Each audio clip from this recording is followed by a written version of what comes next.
Assalamualaikum warahmatullahi wabarakatuh.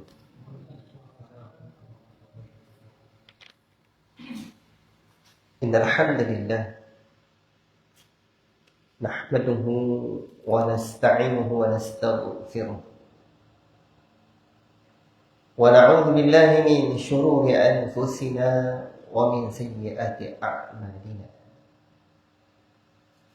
من يهده الله فلا مضل له ومن يضلل فلا هادي له. أشهد أن لا إله إلا الله وحده لا شريك له وأشهد أن محمدا عبده ورسوله. يا أيها الذين آمنوا اتقوا الله حق تقاته ولا تموتن إلا وأنتم مسلمون. يا أيها الناس اتقوا ربكم الذي خلقكم من نفس واحدة وخلق منها زوجها وبث منهما رجالا كثيرا ونساء.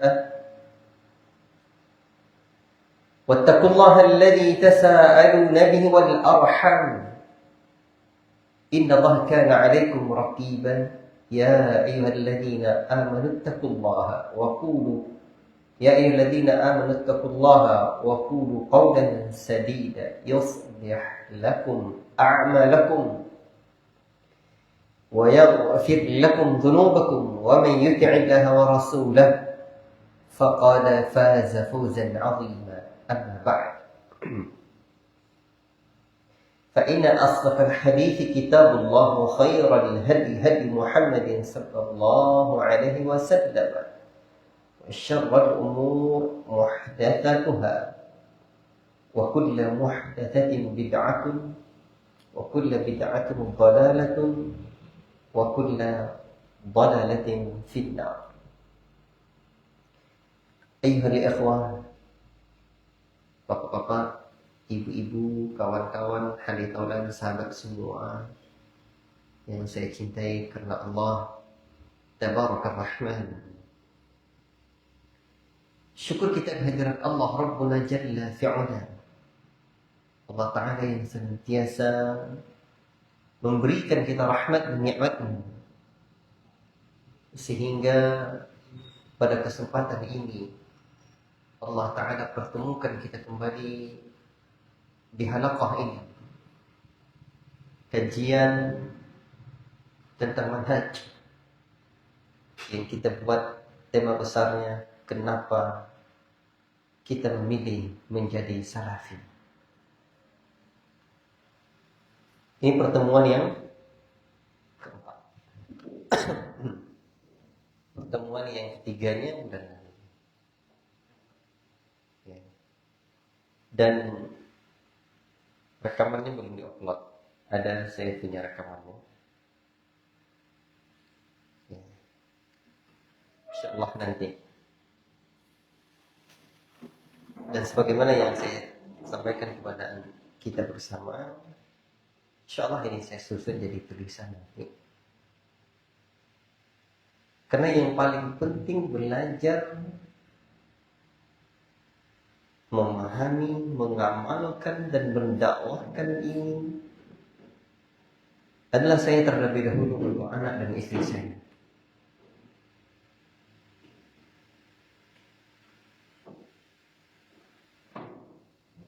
Sekedar mengulang apa yang kita sebutkan pada kajian yang bulan lalu. Ikhwati fillah, barakallahu fikum. Allah Subhanahu wa ta'ala mengutus Nabi kita di tengah kegelapan kesyirikan. Lalu dengan izin Allah, Nabi keluarkan mereka menuju tauhid. Di tengah kegelapan kebid'ahan menuju sunnah.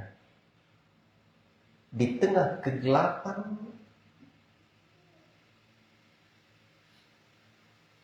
kefasikan menuju ketaatan. Yukhrijuhum minadh-dhulumati ilan nur. Nabi kita tercinta mengeluarkan mereka dari kegelapan menuju cahaya. bahkan dari kegelapan kejahilan menuju cahaya ilmu. Akhirnya jadilah mereka seperti yang Allah Ta'ala sebutkan, kuntum khairu ummah, kalian adalah sebaik-baik umat. Dan Nabi sebutkan khairul quruni qarni, sebaik-baik generasi adalah generasi.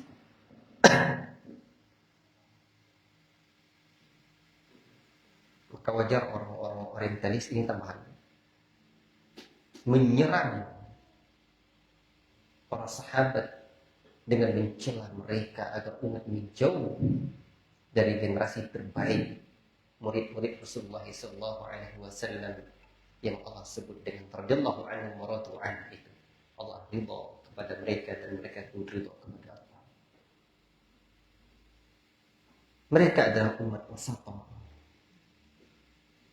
sebagaimana Allah Ta'ala menyebutkan wa kadzalika ja'alnakum ummatan wasatah. Siapapun yang mengikuti mereka.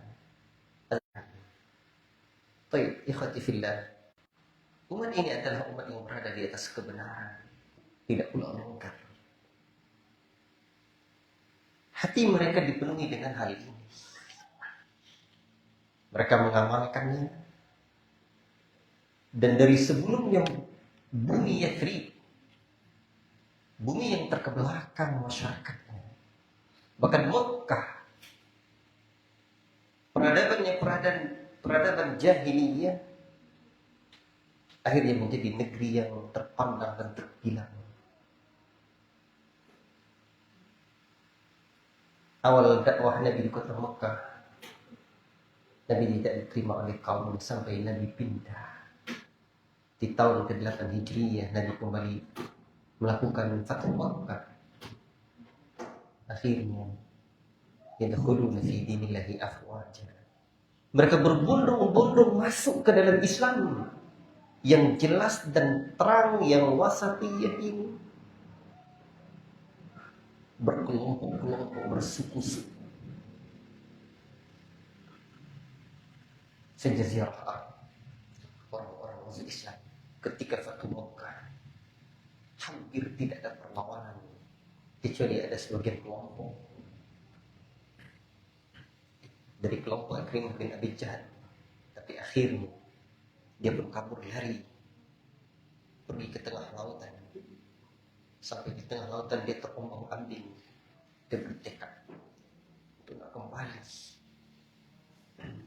Allah Akbar. Dan akhirnya Ikrimah bin Abi Jahal pun menjadi pejuang Islam. Allah Akbar. Allah Akbar. Ikhwati fillah barakallahu fikum. Ketika itu umat satu berada di atas siratal mustaqim.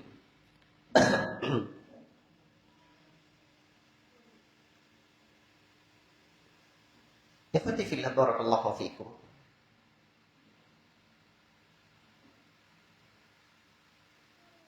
Namun sepeninggalan Rasulullah SAW, beliau telah sebutkan akan terjadi penyimpangan umat ini. Orang-orang tinggalkan sunnah Nabi SAW. Bahkan dalam sabda Nabi, "May ya'ish minkum ba'di fasayara ikhtilafan katsira." Barang siapa yang kalian berumur panjang nanti sepeninggalan, kalian akan lihat perbedaan umat yang banyak sekali. Namun dalam hadis yang lain Nabi menyebutkan tentang at-ta'ifah al-mansurah, akan senantiasa ada dari golongan umat di mana mereka zahirina al-haqq, senantiasa menampakkan kebenaran, berada di atas kebenaran sampai datang ketetapan Allah buat mereka. Siapakah yang berada di atas kebenaran itu? Mawafaqal haqq, yang sesuai dengan sunnah Nabi SAW. Siapapun yang berada di atas petunjuk Nabi SAW, maka itulah kebenaran. Dan siapapun yang menyimpang dari petunjuk Nabi SAW, itu perkara yang baru, menyelisihi kebenaran. La ilaha illallah. Itulah disebut dengan berpegang teguh di atas manhaj salaf. Dan manhaj salaf Sudah kita sebutkan pada pertemuan sebelumnya. Adalah sesuatu yang mesti ada di bumi ini. Dan ini adalah cara Allah menjaga bumi ini. Menjaga masyarakatnya. Keberadaan dakwah as-salafiyah ini perlu kita syukuri. Allahu Akbar. Dengan mempelajarinya, mengamalkannya dan mendakwahkannya. Ikhwati fillah. Barakallahu fikum. Dan seterusnya ya, saya sebutkan. Insyaallah.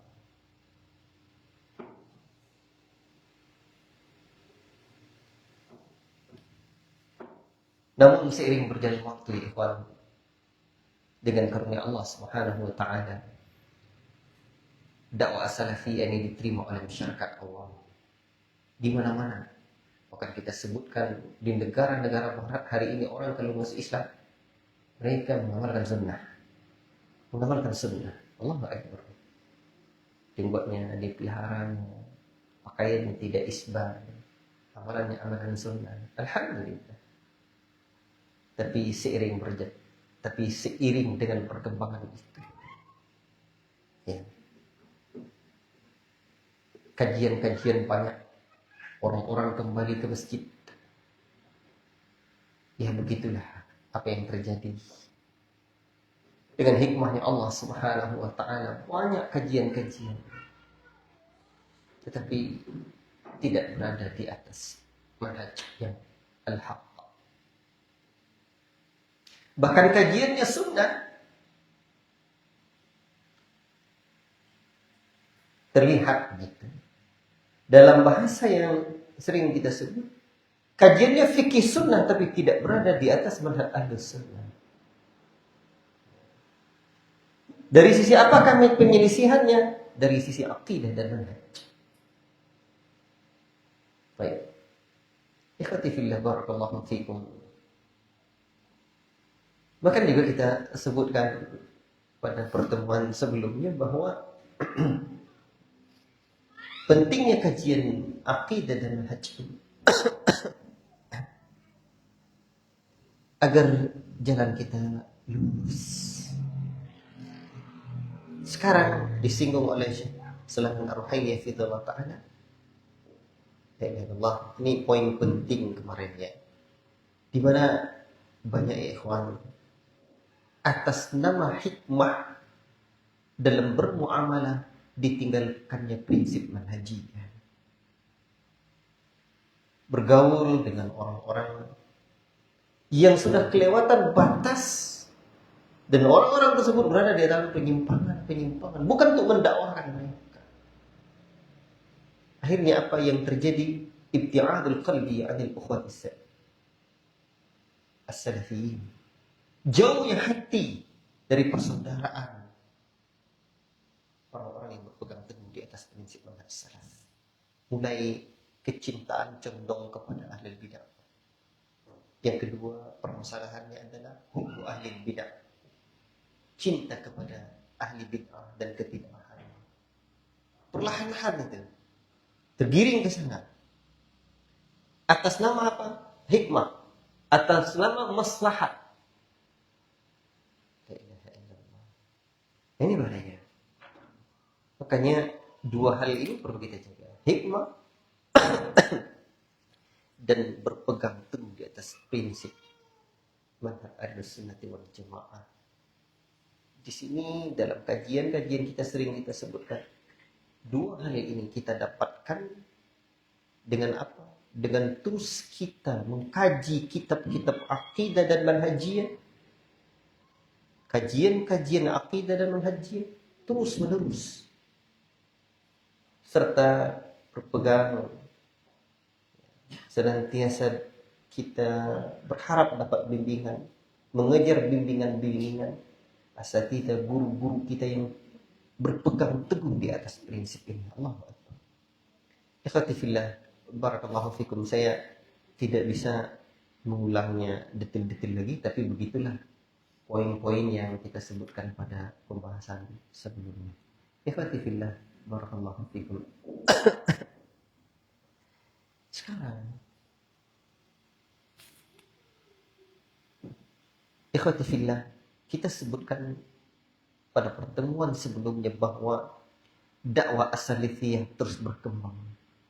Masyarakat awam menerimanya. Alhamdulillah. Karena memang sesuai dengan fitrah. Sehingga dakwah salafiyah ada di mana-mana hari ini. Jadi jangan ragu. Kalau dulu di negeri ini masyarakat yang berada di atas kesyirikan. Datanglah para dai-dai yang bahasa mereka bahasa Arab. Tubuh mereka, postur tubuhnya orang Arab. Budaya mereka berbeda. Tapi mereka bisa diterima di negeri yang bernama Nusantara tercinta ini. Itu artinya hari ini kita berpeluang besar. Dakwah ini diterima oleh masyarakat.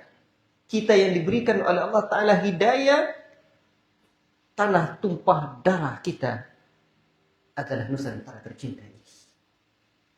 Bahasa kita sama. Model kulit kita sama. Kampung kita sama. Jadi, kita harus optimis. Itu catatan kita. Anda bayangkan, katakanlah mungkin jika betul sejarah masuk Islamnya ke kampar kiri, Syekh Burhanuddin yang membawakan yang mendakwahkan Islam sehingga masyarakat kampar kiri ini beragama Islam. Dalam sejarah yang ada, beliau disebut sebagai seorang dai dari Mekah. Badannya besar. Bahkan kalau antum tahu, apalagi kalau orang Kuntubi nih, itu pondok lama sejarah. Buat tubuh Syekh Burhanuddin itu seperti apa? Badan godang. Itu yang diterima. Itu poin pertama yang harus kita hadirkan dalam diri kita. Satu lagi, kalau dulu mereka berdakwah tanpa pertumpahan darah, di sini juga kita perlu belajar. Jangan gambarkan dakwah ini mesti dengan pertumpahan darah. Itu kekeliruan besar. Artinya dakwah hari ini nanti kita jangan sampai terjebak dengan sebuah pemikiran, dakwah ini berat, tantangannya berat, bada al-Islam ghoriban wa sayaudu ghoriban kama bada afatu balil ghuraba. Islam itu asing, awal datangnya sebagaimana awal datangnya juga asing. Bahagialah orang-orang asing ketika itu. Berat tantangannya. Akhirnya kita sendiri yang memunculkan sikap anarkis dari masyarakat. Kalau dulu para dai-dai pendahulu dakwah di negeri ini bisa mereka membawanya dengan hikmah, justru kita yang telah diberi hidayah, kita sama bahasa, sama tumpah darah kita dengan masyarakat yang kita dari dakwah kita. Insya Allah jabul hikmah. Insya Allah. Tapi tentu di atas ilmu. Di sisi lain yang perlu kita ingat, dakwah hari ini diterima di mana-mana. Namun ingatlah ya ikhwan, peluang kita masih besar. Karena sebenarnya di media banyak terlihat hadir kajian daurah asatizah membeludak ribuan masjid besar-besar. Betul. Cuman kadang-kadang kita seakan lupa bahwa Nusantara ini, Indonesia Raya, NKRI ini luas. Dari mana? Dari Sabang sampai Merauke.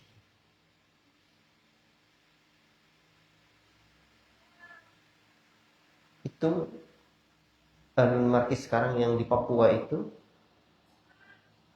di sana dikabarkan oleh tokoh masyarakatnya pada saya, sampai ada sebagian kecamatan itu atau distrik itu tidak ada yang sholat Jumat. Anda bayangkan. Apa sebab tidak ada? Masyarakat khawatir. Yang jadi imam dan khatibnya siapa? Daripada nanti kan tak bisa lebonti khutbah Jumat, lebih baik mereka tidak salat Jumat. Allahul musta'an. Itu masih di Indonesia, walaupun di tanah Papua. Oh, terlalu jauh di sana. Masih banyak di tanah Melayu ini. Melayu yang identik dengan Islam. Tapi di sana, jangankan yang mengikuti sunnah, yang kenal dengan Islam, masih banyak peluang kita. Artinya saya ingin menyampaikan bahwa dakwah kita ini masih sedikit jemaahnya. Berapa banyak, berapa ribu masjid di kabupaten kita berada. Berapa ribu masjid di kota kita, ibu kota provinsi yang bernama Kota Pekanbaru, kota bertuah. Masjid yang ustadz yang menyampaikan khutbahnya dengan khutbah berada di atas prinsip dakwah sunnah. Berapa masjidnya? Ada 50? Antum sendiri bisa jawab. Ada 30? Silakan ditanya. Asatidzah. Jadi itu artinya ikhwan, kita masih sangat sedikit. Masih sangat sedikit. Ustaz, memang dakwah ini di akhir zaman itu sedikit. Bukan dari situ kita ingin mengambilnya pada kesempatan pembicaraan ini. Tapi artinya kita ini sekarang harus menyadari walaupun dakwah kita diterima di mana-mana, namun geliat kita mesti harus ditambah lagi dengan apa? Kita masih sedikit. Itu bahasa yang perlu kita tanamkan dalam diri kita untuk berdakwah. Baik. Terus ketika kita sudah memahami bahwa punya mindset bahwa kita masih sedikit dan kita ingin berdakwah, jangan khawatir. Peluangnya besar. Ada dua catatan. Satu, hati orang Nusantara ini lembut. Perbedaan dakwah di Nusantara dibawa oleh para pendahulu dakwah dengan dakwah ke negeri ini, dengan pendahulu dakwah yang berada di bumi Andalusia misalkan. Dulu Andalusia berjaya selama 8 abad, tapi sekarang Andalusia, Islam di sana hanya tinggal puing-puing sejarah. Padahal 8 abad lamanya Islam berjaya di sana. Tapi punya usut dari sisi historinya, sejarahnya. Di bumi Andalusia dahulu perang.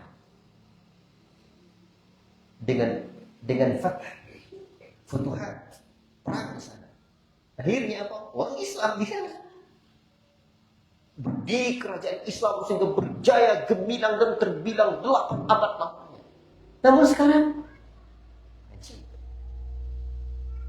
di Indonesia, pertumpahan darah para dai yang membawa Islam hampir kita. Di sana futuhat dengan fathah, penaklukan, di sini dengan dakwah ilallah. Artinya apa? Pengorew yang kita lepas orang awak. Kan ya? Berarti lebih keras orang sana kan? Daripada orang-orang yang berada di tanah Nusantara ini. Betul? Di sini kok perlawanannya tidak seperti di sana. Berarti lembut yang awak lo. Catatan kita. Terus disitulah peluang kita. Mau kufar, mau bukan beragama Islam, peluang kita masih besar. Catatan pertama. Alasan yang pertama. Alasan yang kedua, ikhwati fillah, masyarakat Nusantara ini masih mengakui bermanhaj aswaja alias ahlus sunnah wal jamaah. Di sini kan peluang lagi.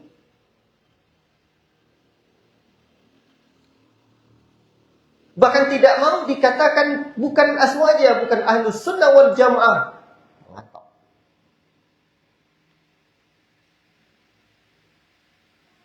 Di sini peluang besar. Apa sebab? Saya pribadi, makanya tema kajian ini kan saya buat garis besarnya, kenapa kita memilih menjadi salafi. Ini saya pribadi, Buya saya dulu kan wasiatkan begini. Kalau kamu mau jadi orang alim, kalau kalian mau jadi orang alim, pegang kitab-kitab Kiai Haji Sirajuddin Abbas. Salah satu kitab Kiai Haji Sirajuddin Abbas berjudul I'tiqad Ahlus Sunnati wal Jamaah. Beberapa halaman awal kitab itu isinya ayat-ayat, dalil-dalil Quran dan hadis yang menyuruh kita untuk berpegang teguh dengan Ahlus Sunnah wal Jamaah. Kesimpulan yang saya dapatkan, khairul quruni qarni, thumma alladhina yalunahum, thumma alladhina yalunahum. Sebaik-baik generasi adalah generasiku, generasi para sahabat. Kemudian satu kurun lagi setelahnya, kemudian satu kurun lagi setelahnya. Berarti dalam pikiran yang tertanam di otak saya, ya, ketika itu, oh ini kita betul nih berpegang teguh dengan mutaqaddimin, generasi terbaik umat ini. Baik. Di sini peluang besar. Akhirnya kita dapati dan yang akidah al-Imam Syafi'i seperti ini. Apalagi al-Imam Syafi'i punya murid bernama al-Imam Al-Muzani rahimahullah. Salah satu kitabnya adalah Syarhus Sunnah lil Muzani. Belajarlah kitab itu. Bahkan kitab Al-Imam Asy-Syafi'i di Indonesia ini, orang di antara guru kita yang istiqomah sudah belasan tahun mengajarkan kitab guru kita bernama Ustaz Dr. Agus Hasan Basri. Saya ngambil sanad dari beliau juga, dan saya ke ke pondok beliau di Malang sana juga ngejar rekaman kajian beliau kitab itu. Beliau menceritakan bahwa kitab bukan semua kitab seperti apa? Bukan hanya fikih saja, tapi banyak kandungan lain. Ada pembahasan akidah juga di dalamnya. Di saat itu kita bisa melihat, oh ini akidah al-Imam Syafi'i. Demikian juga al-Imam Abul Hasan Al-Asy'ari, kitabnya Al-Ibanah, Maqalat Al-Isafiyyin. Ini bisa kita terangkan kepada masyarakat, dan inilah yang dilakukan oleh guru-guru kita. Allahu Akbar. Ikhwati fillah, barakallahu fikum. Maknanya apa? Disinilah kita saling tawasau bil haqqi wa tawasau bis sabr. Saling nasihati dalam kebenaran dan sabar di atasnya. Baik. Sekali lagi saya sampaikan, ini masih muqaddimah kajian ini. Sekarang ya ikhwan, kita bermanhaj salaf ini, pada pertemuan sebelumnya sudah saya sebutkan, bentuk penjagaan Allah di muka bumi ini. Itulah manhaj salaf. Din ini fungsinya apa? Menjaga agama, menjaga otak, menjaga keturunan, menjaga jiwa, jangan sampai terbunuh, menjaga harta. Jadi tadi pagi saya buat tulisan sedikit, ya. Apa tadi judulnya? Tadi saya kirim tadi. Saya lupa nggak judulnya. Sebentar saya tengok judulnya. Solusi bagi negeri meretas jalan perubahan bersama manhaj salaf. Adik-adik kita para mahasiswa sekarang kan tengah tengah disibukkan dengan aksi unjuk rasa, dan kita tahu qadarullah, dengan hikmahnya Allah SWT, ada ojol bang, salah satu bang ojek online ya wafat ya, rahimahullah ta'ala. Dan kita mesti banyak-banyak mendoakan para pemimpin kita, negeri kita, masyarakat kita. Ikhwan, dulu saya sebelum 15 tahun yang lalu, setiap kali menghadiri halakoh bersama teman-teman ngaji, liqa lah namanya, atau halakoh lah namanya, itu rasanya panas aja hati ini melihat kondisi negeri ini. Karena pembahasannya memang itu, kondisi terkini. Rasanya segera ingin turun ke jalan saja, menggelar aksi dan berteriak untuk unjuk rasa. Namun dengan karunia Allah Ta'ala, Allah membimbing diri ini. Terus belajar. Allah membimbing mengenal manhaj salaf. Bisalah belajar menahan emosi. Bergantilah menjadi sebuah kesabaran, ketenangan, serta kematangan berpikir rasanya. Melihat negeri ini bagaimana. Melihat kondisi masyarakat ini seperti apa. Berdasarkan dalil-dalil dan petunjuk Nabi. Karena memang Nabi sudah sebutkan, aku tinggalkan kalian 2 perkara. Nabi tak tinggalkan emas, intan, berlian, pangkat, jabatan. Tak Nabi tinggalkan. Yang Nabi tinggalkan adalah 2 hal. Quran dan Sunnah. Jika kalian berpegang teguh dengan keduanya, lan tadillu abada, sekali-kali tak akan pernah sesat kalian selamanya. Kita akan tenang, kita akan bahagia. Ajib. Ikhwati fillah, barakallahu fikum. Akhirnya dengan mengenal manhaj salaf ini, penglihatan kita itu bisa melihat lebih luas. Alhamdulillah. Karena memang bersama dalil itu kita tenang. Karena dalil itulah kita membuat kita tenang. Baik. Dan dai salafiyin, jamaah salafiyin, itu orang yang dididik cinta ilmu. Cinta ilmu. Sehingga ilmu apapun dipelajari. Sehingga rasanya malu diri ini ketika tidak berbuat untuk negeri ini.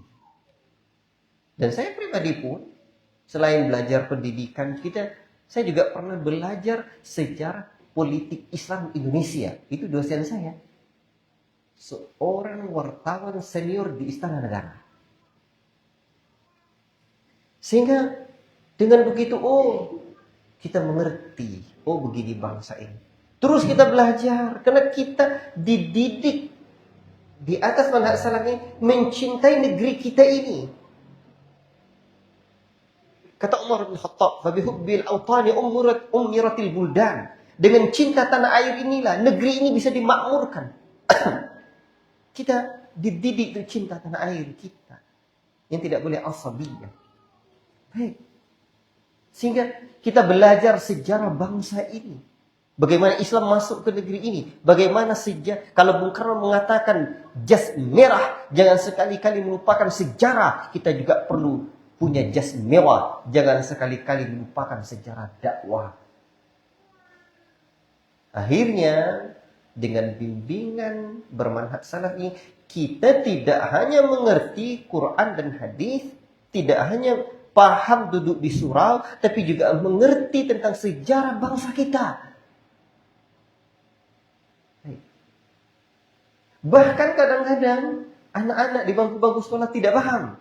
Mahasiswa-mahasiswa, kecuali yang jurusannya itu, tidak mengerti bagaimana undang-undang dasar negara ini. Apalagi bercerita tentang musik integral. Bagaimana jasanya Buya Muhammad Nasir. Bung Karno dan Bung Hatta murid siapa? Ini contoh. Alhamdulillah, dengan kita bermanhaj salaf ini, kita dididik cinta ilmu. Kita didik secara komprehensif. kita tahu kita berada di negeri tercinta ini. Kita dibimbing untuk menjadi seorang yang beradab berada di negeri ini. Ajib.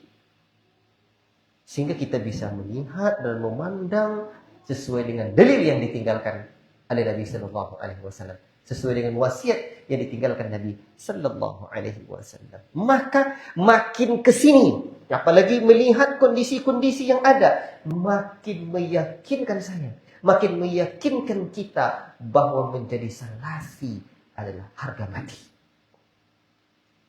Makin meyakinkan kita bahwa bermanhaj salaf adalah solusi untuk negeri yang bernama Indonesia Raya ini.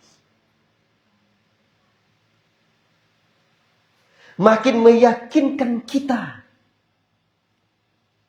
bahwa masa depan negeri ini ada di atas dakwah as-salafiyah, insyaallah.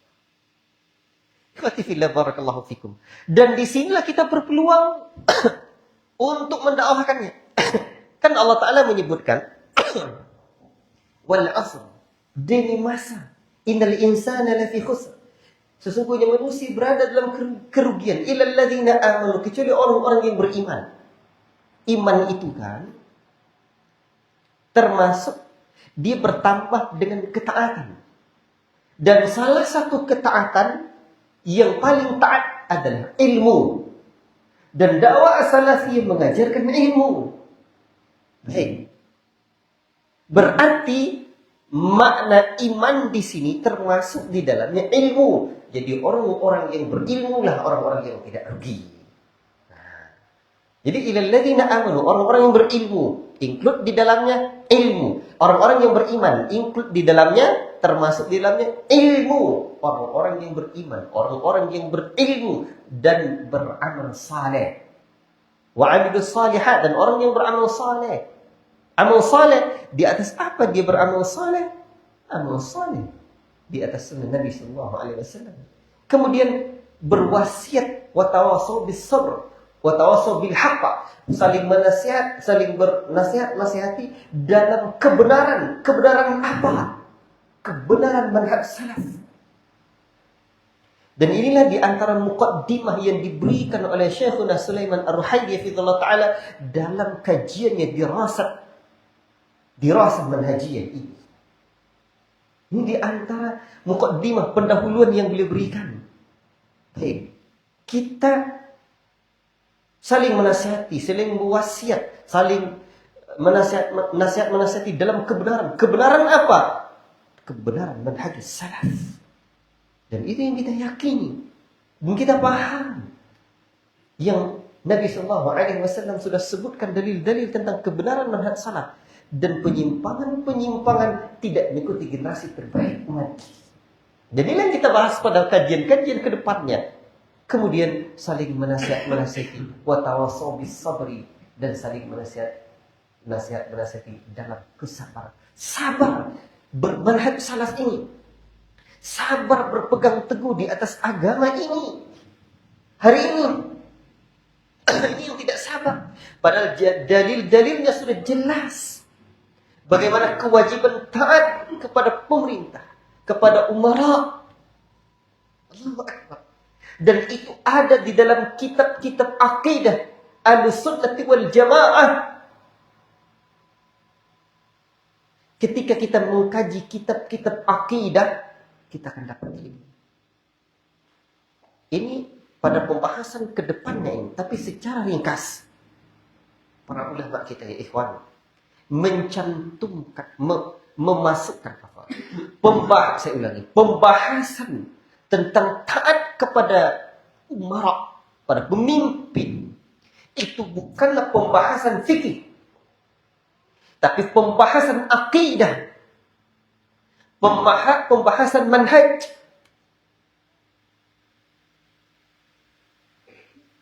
Tafadhal, Azali.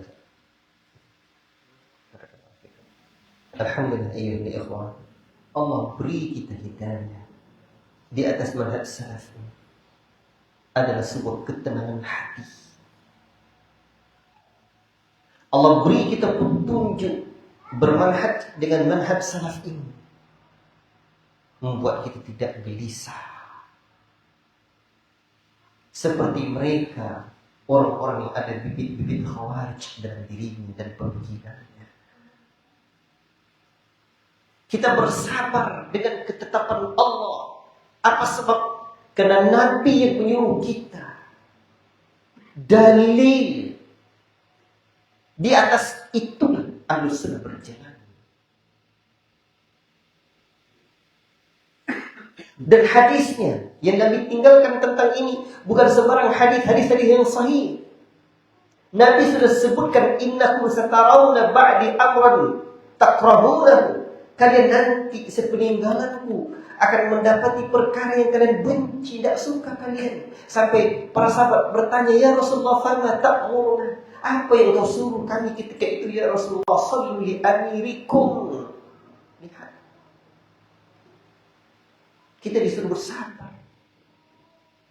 Bahkan mendoakan pemimpin kita. Wa in daraba zuhurakum wa akhadha amwalakum fasallu lahu. Sekalipun mereka memukul punggung kalian, mengambil harta kalian. Ini tidak kita sebutkan panjang lebar. Tapi ini bagian dari 5 betapa menjadi salafi itu tenangnya kita bersama dari Nabi yang sudah sebutkan. Wa ma yantiqu 'anil hawa in huwa illa wahyu. Tidak ada yang diucapkan melainkan wahyu yang telah diwahyukan oleh Allah. La ilaha illallah. Lalu apakah dinasihatkan kita untuk memberontak? Tidak. Wala taf'al, jangan buat seperti itu. Saya tidak perpanjang ini. Saya tutup dengan satu hal yang perlu kita ingat. Berkata Syekh Shalih Fauzan hafizahullah ta'ala, ini kita ingat perkara ini. Di mana hari ini sudah mulai bibit-bibit ini kadang muncul di kalangan ikhwan salafiyin. Kata beliau, wal kalam fi wulatil umur min al-ghibati wan namimah, mencela atau berbincang, cakap-cakap, mencela pemerintah, termasuk perbuatan ghibah, mengunjing, dan namimah, adu domba.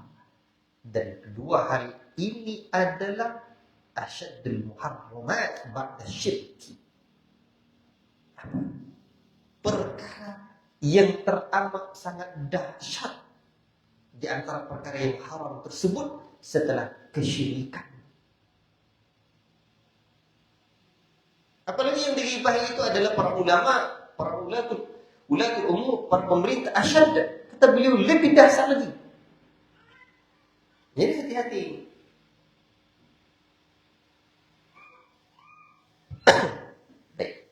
Yang bisa berjalan di atas ini hanyalah orang-orang yang Allah beri hidayah di atas manhaj salaf. Berarti kalau tidak Allah beri hidayah seperti itu, masih senang-senang aja kita ghibah dan namimah terhadap umara, berarti kita sendiri jawablah. Perlu duduk bersimpuh dengan baik lagi. Bukan hanya sekedar mendengarkan kajian, tapi membuka hati untuk mendengarkan dalil-dalil yang ada. Begini. Ahlussunnah tenang bersama dalil. Nanti di kitab-kitab akidah akan kita jumpai prinsip ini. Taat kepada ulatul umur. Makanya sekali lagi saya ceritakan, kami kajian dengan Syekh Utsman As-Salimi hafizahullah ta'ala itu. Saya minta kajian yang penting itu manhaj. Kalau begitu kata beliau, kajian satu Islam. Alhamdulillah mereka kami dapat tahu. 12 kali pertemuan. Nah, ini masuk ke betul i'tiqad lagi. Alasan saya minta itu agar kita istiqamah Syekh. Kalau begitu kitab-kitab akidah dan manhaj, kitab-kitab akidah. Karena di dalam kitab-kitab akidah itulah pembahasan manhaj itu ada. Bahkan di dalam kajian pengantar akidah Ahlussunnah wal Jamaah, saya menyampaikan ada 9 bab pembahasan ilmu akidah tersebut.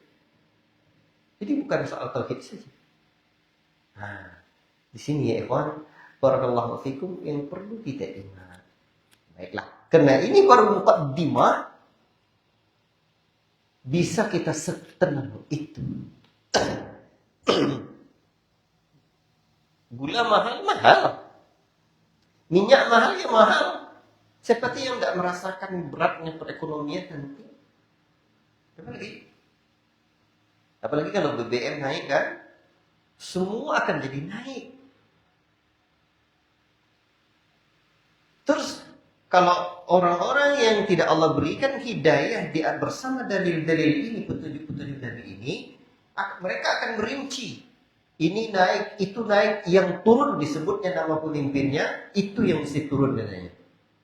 Adapun Ahlus Sunnah, prinsipnya ini naik, gula naik, minyak naik, semua naik, doa kita juga naik ke langit sana. Itulah Ahlus Sunnah wal Jamaah.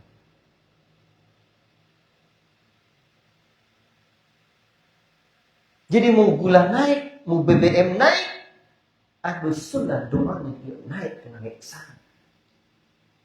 Allahu Akbar. Dan mereka bersama di atas fitnah akhir zaman yang Allah berikan kepada mereka. Nah, di sinilah letak ketenangan kita. Wallahi, rasanya kalau kita jadi salafi itu tenang. Pokoknya kalau ada kawan-kawan dengar cakap saya ini, kalau nggak percaya cobalah duduk-duduk dengar kajian salafi, ya. Pahami betul dalil-dalil, ketenangan itu luar biasa. Kalau nggak percaya coba saja. Serius ya. Ikhwati fillah, barakallahu fikum. Dah. Ini poin tentang watawasau bil haqqi watawasau bis sabr. Sabar. Makanya nanti ingatkan betul kawan-kawan kita. Kita aja kita dengar. Diam. Jangan. Hati-hati. Kalau orang lain yang engkau gibahi adalah dosa, apalagi adalah ulama dan umara. Nanti dosa mereka akan mereka pertanggungjawabkan di hadapan Allah. Dosa menggibahinya juga akan mereka pertanggungjawabkan di hadapan Allah. Makanya perbanyak doa. Rabbi ja'al hada balada amina, ya Allah, jadikanlah negeri kita ini negeri yang aman. Sekarang ya ikhwan, dari mana Ustaz yang memberikan la ilaha illallah, doakan negeri kita ini, serius, luar biasa. Dengan kejadian yang terjadi itu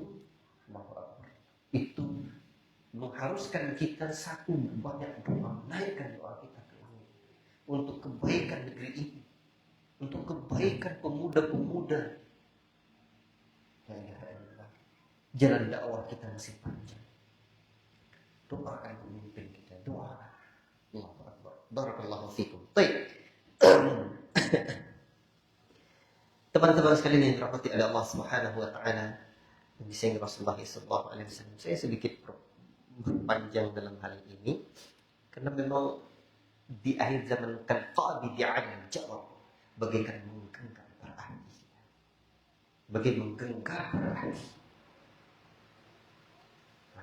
Baik. Untuk mempelajari manhaj ini atau pembahasan kajian dirasah manhaj ini, ya ikhwan, kita perlu ingat bahwa Ada mukadimah penting. Allah Subhanahu wa taala telah menjadikan manusia ini memiliki fitrah. Ada bawaan lahir yang dititipkan oleh Allah Subhanahu wa taala. Di antara fitrah manusia di mana fitrah kita membutuhkan orang lain. Di sini nanti asas bagaimana Islam membimbing kita.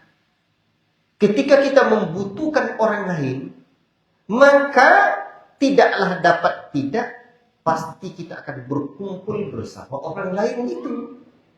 Berkumpul antara satu dengan yang lainnya. Nanti akan ada ikatan yang menghubungkan dengan kawan-kawan. Dan ini adalah fitrah. Manusia tidak bisa hidup sendiri. Tidak bisa.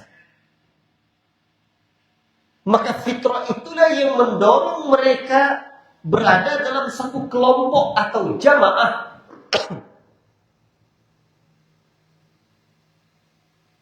Dan dulu sebelum Islam datang, ikatan yang ada di antara manusia ini itu kembali kepada dua perkara. Ini penjelasan Syekh Sulaiman Ar-Ruhaili fi Dzulqa'an. Yang pertama, ikatan kesukuan,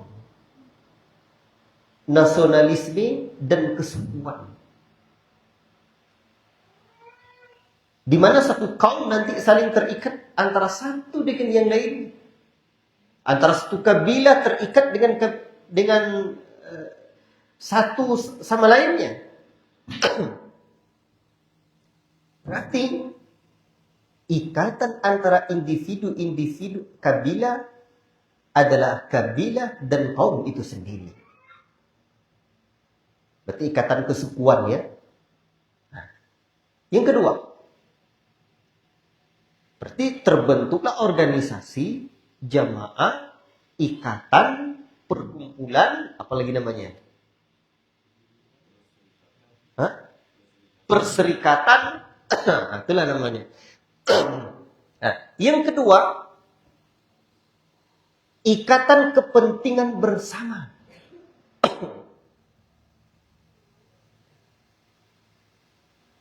Dan ini akan terwujud juga perkumpulan nanti, persekutuan. Di mana beberapa kaum berkumpul dalam satu kelompok karena kepentingan bersama di antara mereka. Kelompok-kelompok itu ada kepentingan bersamanya.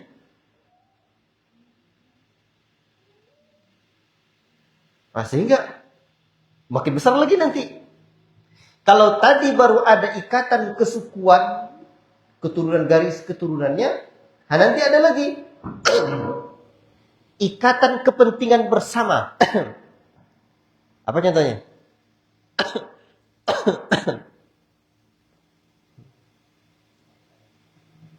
Kepentingan bersama kan? Tidak satu suku, tapi kepentingannya bersama untuk mencapai satu suara. Nanti ada wakil rakyat dari daerah kita. Atau ya macam-macam lah. Nampak ya? Baik. Ikhwati fillah. Barakallahu fikum. Maka di sinilah ikhwan. Hingga akhirnya Allah Ta'ala yang maha perkasa. Yang telah menciptakan manusia. Yang tahu kebutuhan manusia ini. Apa yang terbaik buat manusia ini. Sejak di dunia hingga akhirat. Allah yang maha tahu kebutuhan manusia yang manusia tidak tahu. Allahu Akbar. Diturunkannya Islam kepada manusia dan jin ini semuanya menjadi rahmat bagi sekalian alam. Islam tidak bertentangan dengan fitrah. Di mana kelompok-kelompok itu dibimbing nanti. Dibimbinglah fitrah ingin berkelompok tersebut. Ikhwati fillah barakallahu fikum. Dan Islam tidak ada yang bertentangan dengan fitrah kita. Apa contohnya yang lain? Banyak ya, fitrah-fitrah di mana dalam diri manusia ditanamkan oleh Allah SWT ada keinginan, ada syahwat, Allah bimbing. Makanya keinginan untuk berkelompok Allah bimbing pula. Keinginan untuk berjamaah Allah bimbing pula. Ikhwati fillah, barakallahu fikum. Jadi naluri berkelompok itu Allah bimbing. Islam tidak melarang. Namun Islam menyempurnakan ikatan tersebut sesuai dengan martabat manusia dan kebutuhan manusia agar manusia ini jadi lebih baik. Apa ikatan yang ada dalam Islam ini? Ikatan untuk umat ini. Apa yang ada? Ikatan yang Allah turunkan untuk manusia ini. Ikatan dalam agama kita adalah Islam yang dibawa oleh Nabi kita tercinta Muhammad sallallahu alaihi wasallam. Ikatan yang sah secara syar'i antara satu individu muslim dengan muslim yang lainnya. Ikhwati fillah, barakallahu fikum. Jadi ikatan kita harus berada dalam kerangka Islam dan kita tidak boleh bertentangan dengan ini. Ikatan tetangga satu sama lainnya, ikatan kebangsaan satu sama lainnya. Jika berada dalam kerangka Islam, maka tidak ada permasalahannya, tidak dilarang. Jika bertentangan, maka dilarang. Nah, ini dia. Baik, sekarang coba kita lihat lagi. Kita ingin menjadikan Islam untuk setiap kaum. Maka kita punya Islam untuk orang Arab. Islam untuk orang Asia Tenggara. Islam untuk Eropa. Ini adalah kejahilian dan bertentangan dengan syariat Allah. Jika punya pola pikir yang seperti itu. Jadi ketika ada orang yang mengatakan kita ingin menjadikan Islam untuk setiap kaum. Ada Islam orang Arab, ada Islam orang Jawa, ada Islam Nusantara. Nah, ini yang jadi masalah tuh. Tapi Islam untuk Nusantara betul. Ya, baik. Beda tipis saja. Jadi Islam ikatannya bukan ikatan-ikatan kejahiliahan. Bukan ikatan-ikatan sebelumnya. Tapi Islam yang murni datang, ikatan yang datang dari Nabi Shallallahu Alaihi Wasallam. Islam hanya satu. Nah, jadi di atas hal inilah ya ikhwan, kita perlu memahami dengan baik. Dan seringkali orang tidak mengerti tentang hal ini.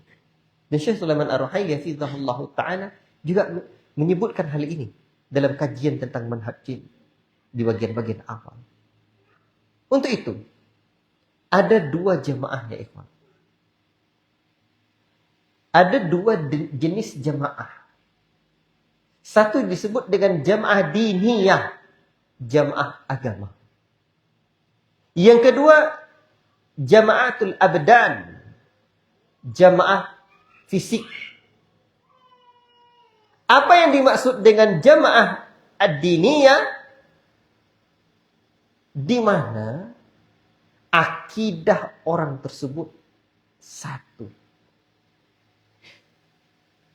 Walaupun mereka berbeda-beda. Ya. Jamaah diniyah di mana manusia berada di atas satu agama tanpa ada perselisihan dalam akidah mereka, dalam prinsip-prinsip mereka. Walaupun dalam masalah furu' fiqhiyah, perbedaan pendapat itu ada. Maka ini adalah satu jamaah, bukan banyak jamaah. Baik. Di dalam agama ini tidak ada banyak jamaah, melainkan satu jamaah. Tidak dibatasi oleh wilayah-wilayah tertentu. Wajib bagi penduduk Indonesia untuk masuk dalam jamaah ini. Wajib bagi penduduk Saudi, Yaman, penduduk negeri Eropa sana di Amerika sana masuk dalam jamaah ini. Penduduk negeri Mesir, di Afrika dan lain-lainnya masuk dalam jamaah ini. Bukan dalam banyak-banyak jamaah. Itulah bimbingan Islam. Dan ini yang Allah Ta'ala perintahkan. Apa kata Allah? Dalilnya adalah wa'tasimu bihablillahi jami'an wa la tafarraqu. Dan berpegang teguhlah kalian dengan tali agama Allah. Jami'a, bersama-sama. Wa la tafarraqu. Jangan kalian bercerai-berai. Di sini kalimatnya perintah yang menunjukkan wajib. Itu dia. Allah menjelaskan kepada kita bagaimana jamaah itu terbentuk. Kemudian Allah Ta'ala memerintahkan kita untuk senantiasa berpegang teguh padanya. Melarang kita bercerai-berai, berselisih. La ilaha illallah. Allah perintahkan kita untuk berpegang teguh. Melarang kita untuk berpecah belah. Artinya jamaah diniyah ini adalah hendaknya manusia berada di atas satu agama. Tanpa ada perselisihan dalam akidah. Dalam prinsip-prinsip disebut dengan usul. Sedangkan masalah furu' cabang. Ya, terjadi perbedaan pendapat. Nah, ini tidak ada masalah. Ini satu jamaah. Dan bukan banyak jamaah. Dalam agama kita ini tidak banyak jemaah, melainkan satu jemaah saja. Ini perlu diingat betul ini. La ilaha illallah. Ikhwati fillah, barakallahu fikum. Baik. Kalimat wala tafarraqu. Ini garis bawahi. Jangan bercerai-berai kalian. Pegang agama. Pegang jamaah ini. Dengan cara apa? Dengan berkumpul bersama jamaah ini. Dimanapun zamannya, kapanpun zamannya, dimanapun tempatnya, wala tafarraqu, jangan kalian bercerai-berai. Ajib, ikhwati fillah, barakallahu fikum. Dan Allah Ta'ala pun lanjutkan. Tengok ayat ini. Ini kan dalam surah Ali Imran ayat 103.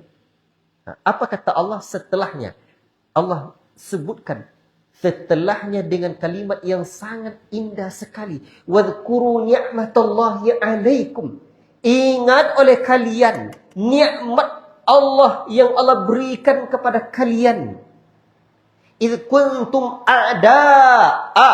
Dulu kalian tuh berperang, bermusuhan. Lihat, di Madinah saja antara kaum Aus dan Khazraj berperang ratusan tahun lamanya. Berseteru. Saling berbunuh-bunuhan. La ilaha illallah.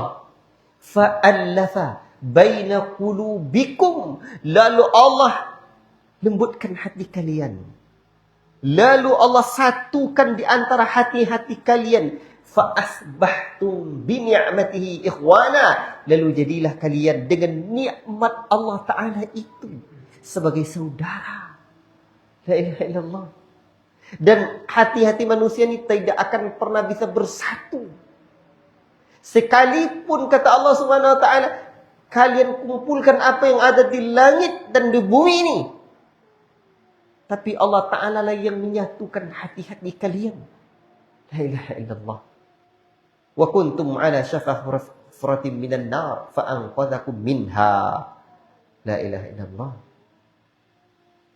Lalu orang-orang yang bersaudara. Kalau kita jadi orang bersaudara dan kamu berada di tepi jurang neraka. Dulu Tuhan, Allah menyelamatkan kalian dari jurang tersebut. La ilaha illallah. Allah mengingatkan kita dengan nikmat yang besar ini. Mereka dulu berkelompok-kelompok dengan berbagai kepentingan. La ilaha illallah. Akhirnya jadi bersaudara. Ikhwati fillah, barakallahu fikum. Ingat ini. Jamaah yang ada itu hanya satu.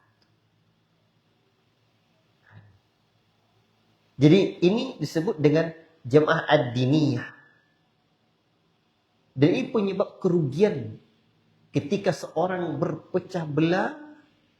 Nah, itulah yang akan terjadi apa? Malapetaka. Ya, kemudian di ayat 104-nya Allah sambung lagi. Wal takum minkum ummatun yad'una ilal khair wa ya'muruna bil ma'ruf wa yanhauna 'anil munkar wa ulaika humul muflihun. Ini penting. Subhanallah. Ketika Allah telah memerintahkan kita untuk berpegang teguh dengan jamaah dan menjelaskan bagaimana jamaah tersebut, kita berpegang teguh di atasnya. Allah Ta'ala pun menyebutkan, dan hendaklah di antara kalian ada satu umat yang menyeru kepada kebaikan, kemudian menyeru kepada yang ma'ruf, melarang dari yang mungkar. Itulah orang-orang yang beruntung. Allah Akbar. Mereka orang-orang yang beruntung sejak dunia hingga akhirat. Ikhwati fillah, barakallahu fikum. Di sini ada dua kalimat di mana Allah menyebutkan yad'una ilal khair wa ya'muruna bil ma'ruf, menyeru kepada kebaikan dan menyeru kepada kebaikan dan menyuruh mereka mengerjakan kebaikan. Nah, di sini ada pengulangan. Untuk apa? Takkid. Untuk terus berbuat baik. Menyeru kepada yang baik dan menyuruh mereka untuk melakukan perbuatan yang baik. Allah Akbar. Ikhwati fillah, barakallahu fikum. Untuk itu, dakwah kepada kebaikan adalah sebuah kemestian. Kebaikan apa? Kebaikan ya, jamaah ini. Kita tidak boleh lari dari jamaah ini. La ilaha illallah. Menyeru kepada tauhid. Allah Akbar. Ikhwati fillah, barakallahu fikum. Ini mudah-mudahan bisa kita pahami. Ternyata kita perlu merenung ketika ada terjadi dalam diri kita sesuatu ingin berpisah. Perpisahannya perpisahan landasan apa? Adakah landasannya di atas prinsip syar'i ataukah di atas prinsip-prinsip asabiyah, kepentingan-kepentingan duniawi dan lain-lain sebagainya? Hati-hati. Bibit-bibit furqah, bibit-bibit perpecahan, bibit-bibit hizib, berkelompok-kelompok yang tidak syar'i, itu bisa saja tumbuh dalam hati. Dan itu akan menggerogoti setiap hati-hati orang-orang yang makin belajar agama, makin akan tinggi pula syaitan yang akan hadir menggoyah iman kita. La ilaha illallah. Baik. Jadi jamaah itu, jamaah ad-diniyah asy-syar'iyyah. Ada lagi jamaatul abdan. Jamaatul abdan, jamaah abdan asy-syar'iyyah ada pula ya ikhwan. Jamaah abdan asy-syar'iyyah, hendaknya ada manusia, ada bagi manusia ini seorang imam yang mengatur dan memimpin mereka. Ya. Mengatur urusan-urusan mereka. Dan hukum asalnya jamaah itu ada satu. Ini harus dipahami ini. Hukum asalnya jamaah itu ada satu. Namun jika manusia berpecah belah dan sulit bagi mereka karena satu sebab untuk menjadi satu jamaah, maka bagi setiap kaum ada imam jamaah mereka. Ini berdasarkan ijma, konsensus ulama, sebagaimana disebutkan oleh sejumlah ulama. Di antaranya Syekh Muhammad bin Abdul Wahhab, Al-Imam Asy-Syaukani, sebagaimana dijelaskan oleh Syekh Sulaman Ar-Ruhaili hafizahullah taala. Dan ini juga disebutkan oleh Syekh Muhammad bin Shalih Al-Utsaimin rahimahullahu taala. Maka mereka di setiap negeri ada satu jemaah. Jadi penduduk Indonesia ada satu jemaah pula, penduduk Saudi ada jemaah, penduduk Mesir ada satu jemaah. Di sini tidak dituntut seseorang untuk meninggalkan jamaahnya menuju jamaah lain. Jadi, kita di Indonesia ini berada dalam jamaah Indonesia. Kita tidak dituntut misalnya untuk bersama jamaah Saudi. Harus dipahami juga. Ini jamaah abdan asy'ariyah. Kita tidak dituntut juga bersama jemaah yang ada di Mesir. Dan sungguh Nabi Shallallahu Alaihi Wasallam telah mengabarkan bahwa perpecahan akan terjadi di tengah umat ini. Dan perpecahan tersebut, ya, betul-betul terjadi. Ada dua jenis jemaah, jamaatul din dan jamaatul diniyah. Jemaah agama dan jemaah diniyah, ya, dan jamaah abdan, badan-badan kita. Bersama dengan itu Rasulullah SAW memperingatkan kita dari perpecahan. Dan apabila terjadi perpecahan dari jamaah diniyah, maka wajib bagi kita untuk berpegang teguh pada jamaah dan meninggalkan kelompok serta perpecahan. Baik. Ikhwati fillah, barakallahu fikum. Ada waktu lagi, Pak. Ini harus dipahami dulu. Karena ini poin penting yang harus kita pahami, ya. Jadi ketika terjadi, umpamanya kita tinggal di Indonesia, berarti kan jemaah abdan asy'ariyah. Maka pemimpin, tentu ada pemimpin yang mengatur urusan-urusan kita. Nah, tidak mesti sama pula dengan negara-negara yang pemimpin di negara yang ada di Saudi sana. Ya. Ikhwati fillah, barakallahu fikum. Maka untuk itu kita harus taat pula kepada pemimpin yang ada di negeri kita ini. Baik. Sampai di sini ada pertanyaan Bapak-bapak dulu? Mungkin jika ada pertanyaan silakan. Karena ini sudah mulai pelajaran manhajiahnya. Tidak sekedar motivasi lagi. Tapi sudah masuk ke pelajaran agar kita memahami, oh begini toh duduk permasalahannya. Nah, saya kira ini butuh otak dari tadi sudah mulai sudah panjang. Insya Allah saya akan jelaskan mungkin pada pertemuan yang kedepannya kayaknya. Nah, berarti kita kasih tangguh aja sampai bulan akan datang insya Allah. Nah, ini saya khawatir nanti penjelasan saya ini tidak dipahami dan ini panjang, tidak cukup waktu nanti. Maka untuk itu sekarang kita balikkan dulu bahwa manusia itu kebutuhannya memang berjamaah, berkelompok. Nah, itu fitrah. Karena memang itu fitrah manusia. Allah bimbing ke jamaah mana kalian? Jamaah Ahlussunnah wal Jamaah. Dan Nabi disebutkan umatku berpecah belah menjadi 73 golongan. Kemana kalian akan pergi? Yang satu. Apa sebab yang satu itu? Sebab kulluhum finnar. Semua mereka di neraka. Illa millah wahidah. Kecuali satu golongan. Satu golongan.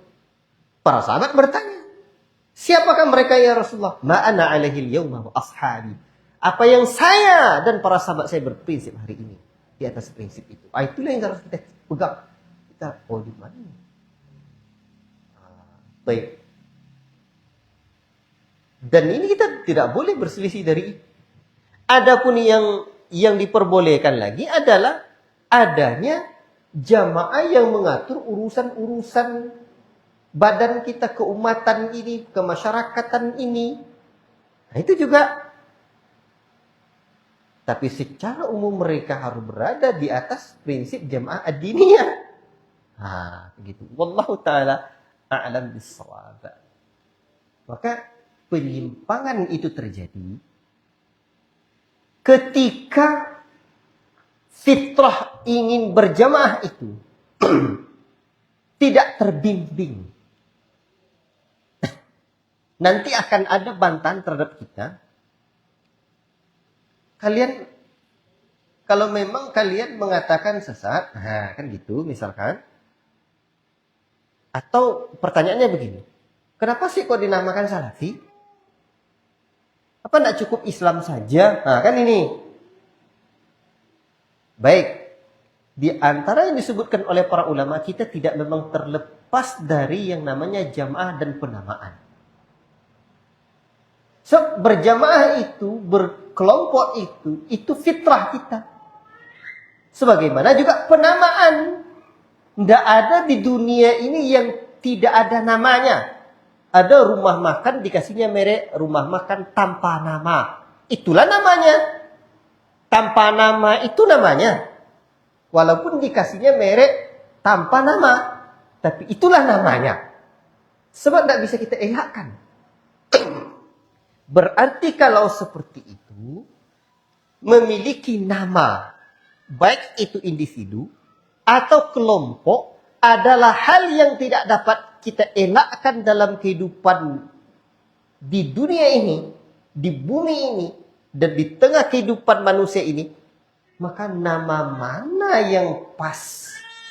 Nama yang Allah syariatkan. Nama yang Allah syariatkan mana? Tengok petunjuk Nabi. Dalilnya apa? Nabi sudah sebutkan, ini namanya kulluhum finnar. Semuanya di neraka illa billah wahidah, kecuali satu golongan.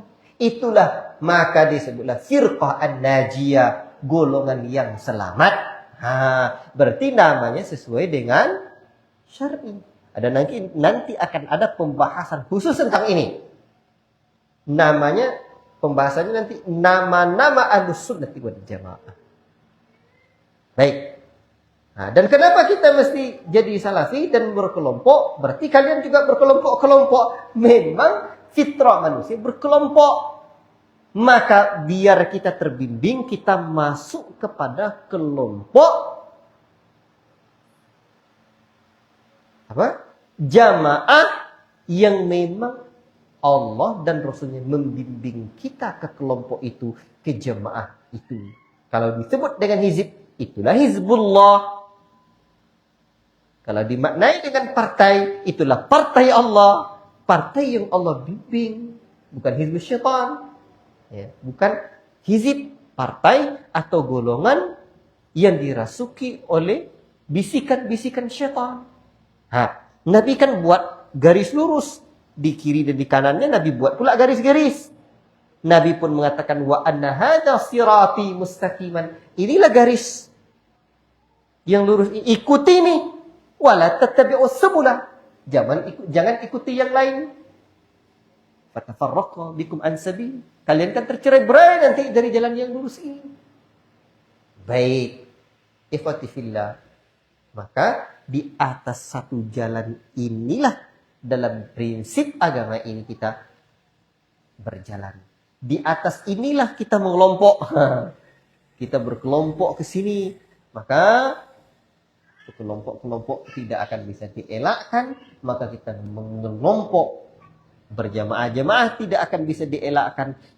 Maka kita berjamaah dengan jamaah yang Rasul suruh kita kepadanya. Wa'tasimu bihablillahi jami'an wa la tafarraqu. Berpegang teguh kalian dengan tali agama Allah. Jangan kalian bercerai-berai. Maka kita berpegang teguh dengan jamaah ini.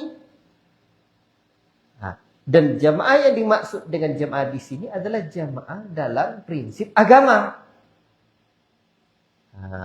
Adapun jamaah, misalkan nanti itulah yang mengatur badan kita. Yang mengatur urusan-urusan kita. Itu juga diperbolehkan dalam syariat.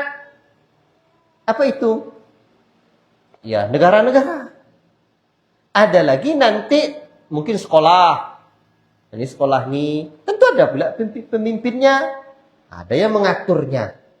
Ha, nanti di sana ada pula sekolah, di sana ada lagi nanti apa lagi RT dan yang lain-lain sebagai. Ada yang mengatur urusan-urusan mereka. Kalau disebut itu jamaah, memang itu jamaah dalam bahasa Arabnya. Itu termasuk kategori jamaah yang syariah juga. Jangan pula nanti pukul rata aja. Enggak, kita hanya boleh jamaah Ahlussunnah wal Jamaah. Enggak ada RT-RT, enggak ada RW-RW. Itu pusing kepala. Tidak seperti itu. Jadi ini masuk kategori dalam aturan syar'i. Wallahu taala a'lam bishawab. Maka ada jamaah ad-diniyah, juga ada jamaah abdan yang juga syar'iyah. Bisa dipahami ya? Ini wallahu taala a'lam bishawab. Kalau tidak dipahami, ini hanya apa namanya? Kan kadang baru-baru ngaji itu apa ya? Pokoknya semua kalau tidak apa? Kalau tidak Ahlussunnah tidak bisa. Ya betul. Tapi tengok, ini jamaahnya atau perkumpulan ini yang syariah atau tidak. Wallahu taala a'lam bishawab. Ya. Jika ada pertanyaan silakan. Fadhal.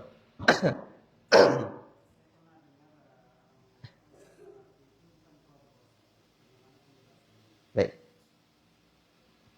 Baik. Jadi begini. Jika dikatakan bahwa salafi bukan kelompok, maka maksudnya adalah kelompok sempalan. Kelompok yang berada di atas kesesatan. Ya. Karena kelompok ini terjemahan dari apa dulu? Karena dia begini. Ada namanya sunnah, lawannya bid'ah. Ahlus sunnah. Berarti ada ahlul bid'ah. Ada namanya ahlus sunnah wal jamaah. Kan ahlus sunnah. Dan ada namanya ahlul jamaah. Berarti ahlus sunnah dan wal jamaah kan itu. Lawannya ada ahlus sunnah, ada ahlul bid'ah, ada ahlus sunnah wal jamaah, ada ahlul bid'ah wal furqah. Jadi furqah disinilah kelompok-kelompok. Jamaah dia berjamaah menghidupkan sunnah. Adapun furqah, karena begini, sunnah ini satu titik.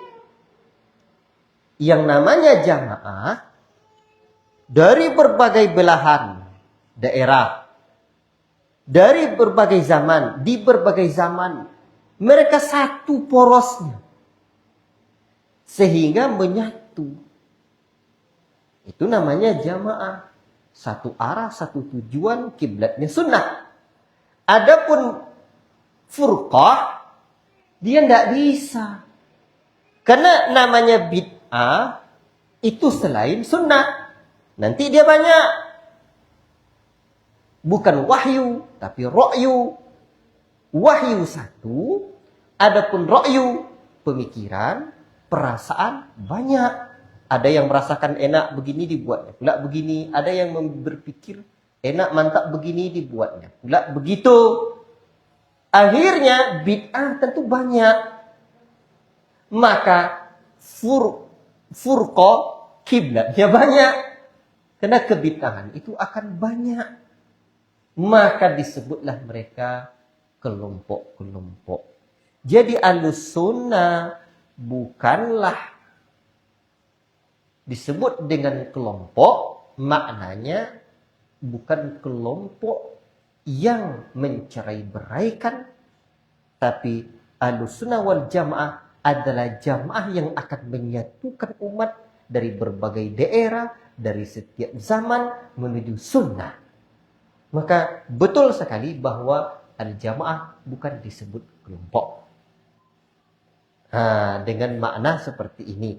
Namun jika dimaknai kelompok atau perkumpulan, ya itu betul perkumpulan yang akan menjadi jamaah. Itu dia.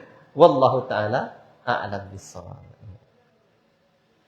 Tepatnya memang jamaah ya jamaah. Itu dia. Wallahu a'lam bishawab. Ya. Ada lagi silakan.